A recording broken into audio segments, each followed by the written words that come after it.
Last की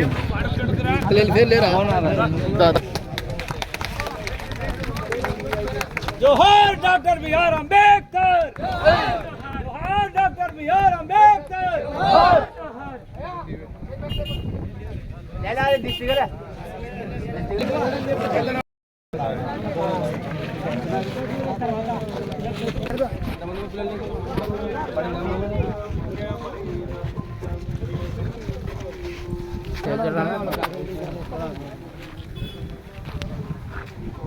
okay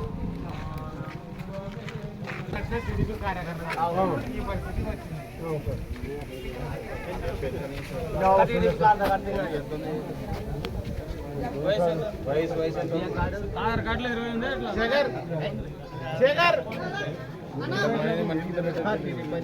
Shekhar వాడు అచ్చిచ్చినాడు అమ్మా నోను అచ్చిచ్చినాడు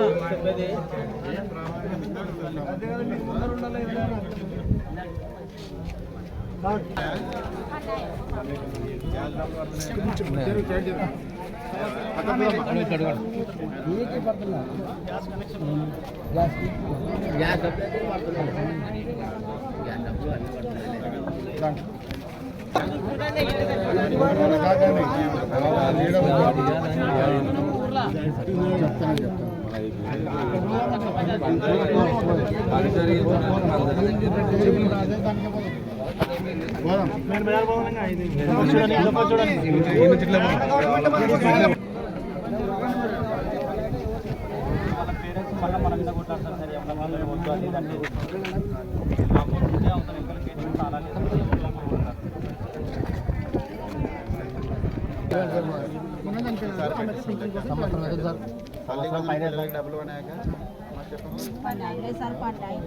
పన్నెట చెప్పండి ఏమంటారు చూడదు మన వాళ్ళు ఏమో అన్ని అబద్ధాలు ఆడతారు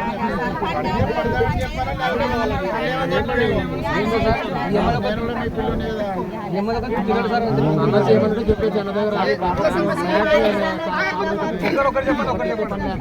ఒక్కరు మాట్లాడు సైడ్ జరగండి వీళ్ళ సమస్య ఏం లేదండి ఒకటి పింఛన్ పెట్టాలి ఈసారి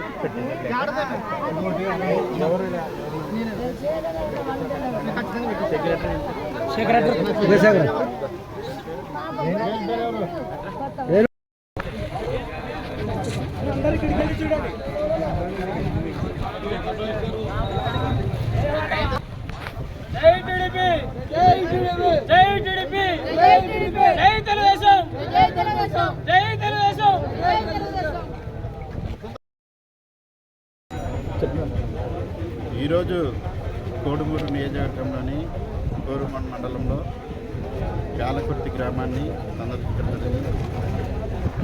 అలాగే సుపరిపాలన తొలిగడుగు అనే కార్యక్రమంలో భాగంగా ఈరోజు ఈ ఊరికి రావడం జరిగింది. ఈ ఊరిలో సంక్షేమ పథకాలు ఎలా అందుతున్నాయని పరిశీలించడం జరిగింది. సంక్షేమ పథకాలు చాలామందికి తల్లి వందనం అనే ప్రోగ్రాం అంటే ఈ యొక్క డబ్బులు చాలామంది పిల్లలకు ఉన్నాయి. దాదాపుగా 1296 మంది పిల్లలు ఉన్నాయి. 150 మందికి ఇనాగ్రేషన్ ఉంది.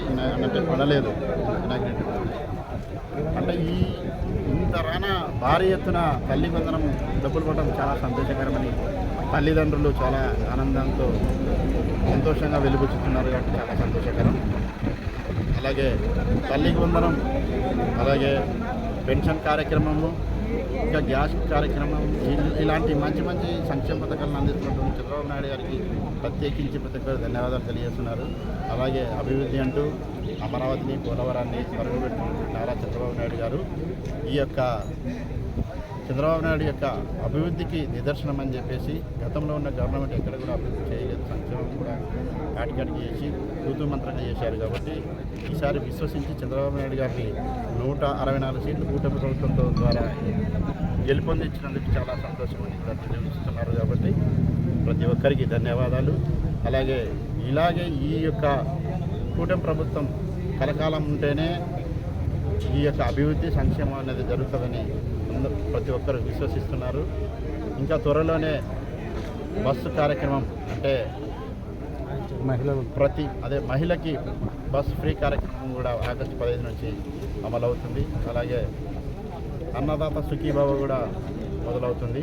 ప్రతి ఒక్క అజెండాలో మా మేనిఫెస్టో ఉన్నదాన్ని ప్రతి ఒక్కరు సూపర్ 6 పథకాలు ఇంప్లిమెంటేషన్ చేయడానికి చంద్రబాబు నాయుడు గారు ఆర్నిషాల కృషి చేస్తూ, అలాగే ఇక్కడ మా కోడుమూరు కాన్స్టిట్యున్సీలో ఎక్కువ శాతం తాగునీటికి చాలా ఇక్కట్లు ఉంటాయి. వీటిని కూడా ఈ మా టైంలోనే పూర్తి చేయడానికి చంద్రబాబు నాయుడు గారికి చాలాసార్లు మేము కూడా విన్నవించడం, నేను కానీ విష్ణువర్ధన్ రెడ్డి గారు కానీ చాలాసార్లు విన్నవించడం జరిగింది. త్వరలోనే చేయాలని చెప్పి కూడా ప్రతి ఒక్కరూ దేవుని కూడా ప్రార్థించాలని కోరుకుంటాం. ఎందుకంటే అది చాలా కష్టతరమైన పరిస్థితులుగా ఉన్నాయి. ఎందుకంటే గత ప్రభుత్వం ఏం చేయనందుకు ఈసారి మళ్ళీ ప్రతి ఒక్కటి మాపై బటన్ పడింది. రోడ్లు అయితే కాలువలు అయితే ఎక్కడ కూడా ఆ 5 సంవత్సరాల్లో ఎక్కడ కూడా వేయలేదు. కాబట్టి ఈసారి అన్నిటినీ ఆకలింపుగా చేసుకుని చంద్రబాబు నాయుడు గారు రెండింటినీ సమపాలలో చేయాలనే సంక్షేమాన్ని అభివృద్ధిని కళలో చూస్తూ ఈ రాష్ట్రాన్ని పరిగణిస్తున్నందుకు ప్రతి ఒక్కరి చంద్రబాబు నాయుడుకి ధన్యవాదాలు చేసుకుంటూ జై హింద్.